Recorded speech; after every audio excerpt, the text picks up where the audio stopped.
I am 81 years old. And if there's one thing I have learned about time, it's that it moves very slowly until suddenly it is gone.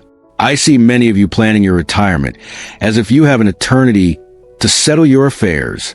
You think you can carry your old burdens, your big houses, your heavy egos, and your toxic habits into the next chapter and fix them later. But I am here to tell you, as a man who has lived through 2 decades of retirement, you need to get rid of these things while you still can.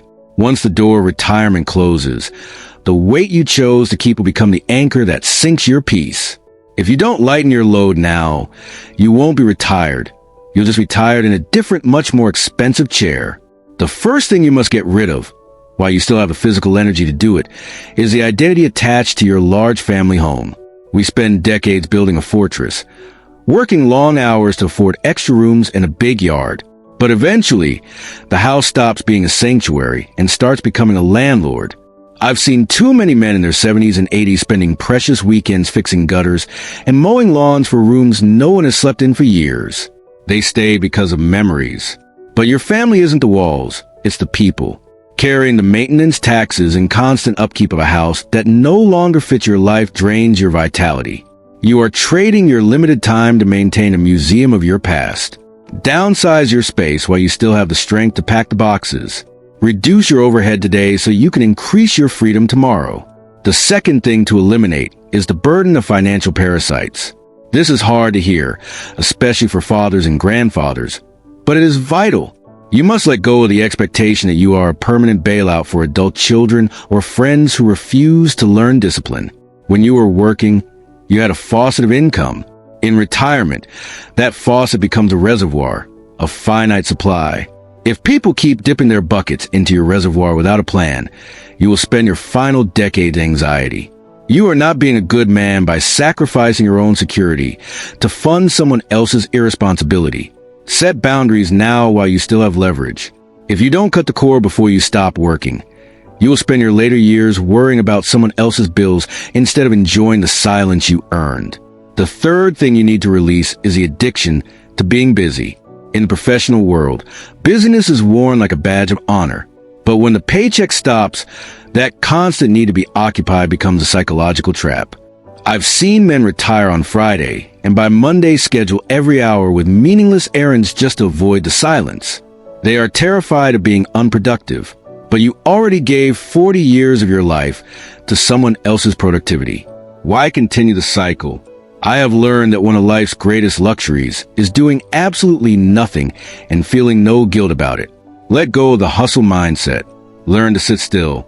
If you can't be at peace in the quiet, retirement will just be a faster, more frantic version of the rat race you thought you escaped. The fourth thing to clear out is legacy clutter. We all have it. Boxes in the attic, old tools, collections we haven't touched in decades. We tell ourselves we're keeping it for the kids, but here's the truth. Your kids don't want your stuff.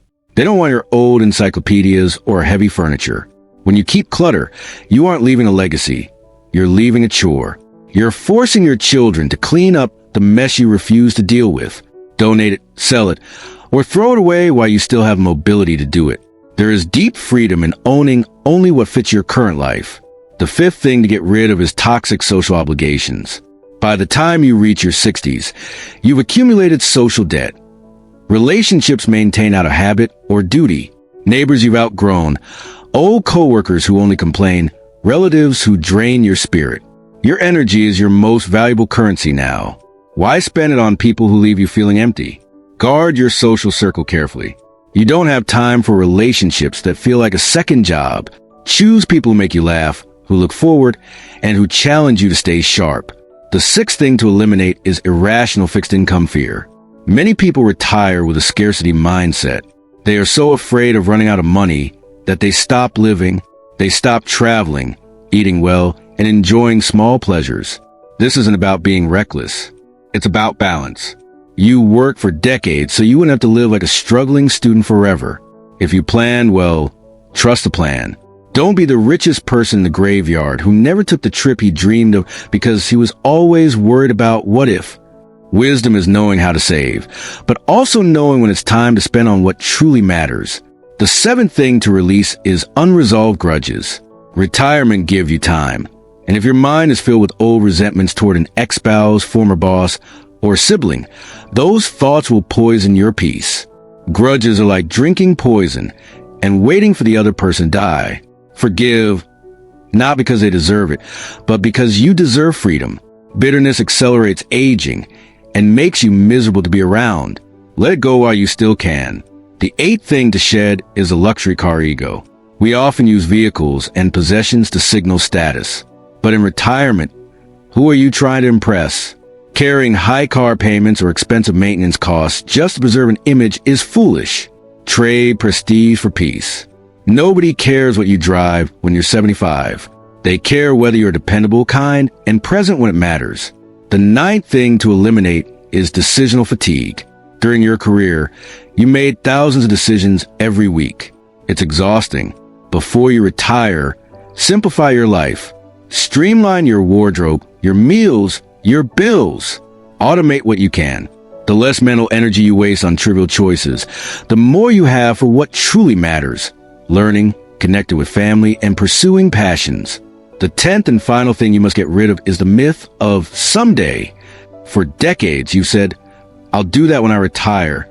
You put your dreams in a box labeled someday. I'm here to tell you someday is a very short-lived destination. You don't know how many healthy years you have left. If you enter retirement still postponing your dreams, you may never live them. Retirement is not a waiting room. It is the main event. Stop waiting for the perfect time. The only time you truly have is now. This is a process of unburdening. You don't have to fix everything today. Take it one stone at a time. The goal is to finish lighter than you started. I have watched men carry stress, resentment, and clutter into their final years, and it breaks them. But I have also seen men who traveled light, men who let go of junk and fear, and they are the ones who are truly alive. Retirement is a chance to be born again. But you cannot be reborn if you're still carrying the corpse of your old life.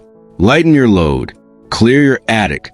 Settle your debts, financial and emotional. Don't settle for a heavy, cluttered retirement. You worked too hard for that. You deserve the freedom that comes when you finally release what no longer serves you.